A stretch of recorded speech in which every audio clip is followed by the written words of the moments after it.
मिठुन चक्रवर्ती कह रहा मैं सीएम बनने के लिए तैयार हूँ। भाई सोमवार को कोई सीएम बनेगा, मंगलवार को कोई बनेगा, बुधवार को कोई बनेगा, एक दिन शुभेंदु बनेगा, एक दिन सुकांतो बनेगा, एक दिन मिठुन बनेगा, एक दिन हुमायूं बनेगा। यही है बीजेपी का मॉडल। हमारा तो वही स्पष्ट है, 20 साल तक सीएम का कुर्सी खाली नहीं है, তৃণমূল रहेगा और दीदी रहेगा।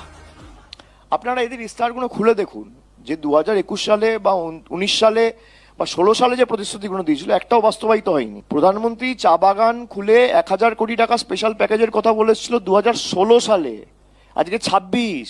এই যে বলছে রাজবংশী আর কুরমালি ভাষাকে আমরা অষ্টম তপশিলে অন্তর্ভুক্ত করব, আমি তার রেকমেন্ডেশন লেটার স্টেটের আপনাদের দেখালাম। এটা তো কেন্দ্র সিদ্ধান্ত, আপনি আজকে করে দিতে পারেন চাইলে। আপনি ইডি ডাইরেক্টরের মেয়াদ বাড়ানোর জন্য যখন তখন ইচ্ছা অর্ডিন্যান্স আনতে পারেন। আপনি রাজবংশী আর কুরমালি ভাষাকে অষ্টম তপশিলে অন্তর্ভুক্ত করার জন্য কেন করতে পারছেন না? আপনি ED director, CBI director, IB ডিরেক্টরের জন্য অর্ডিন্যান্স আনছেন, নোটিফিকেশন করছেন, এখানে করতে পারছেন না কেন? আপনার মানসিকতাই নেই করার, আপনি করেননি। আপনারা চেয়েছেন কুর্মী আদিবাসীদের মধ্যে ঝগড়া লেগে থাকুক, আপনারা চেয়েছেন হিন্দু মুসলমান হোক, আপনারা চেয়েছেন ধর্মে ধর্মে লড়াই হোক, রাস্তায় অস্ত্রের ঝঞ্ঝানি হোক, কিন্তু বাংলা উত্তরপ্রদেশ এক নয়। আমি আপনাকে স্পষ্টত বলছি, তৃণমূলের আগের যা সংখ্যা ছিল তার থেকে একটা সিট হলেও বাড়বে, কমবে না। Take it on record. আপনার সাথে 4 তারিখ দেখা হবে।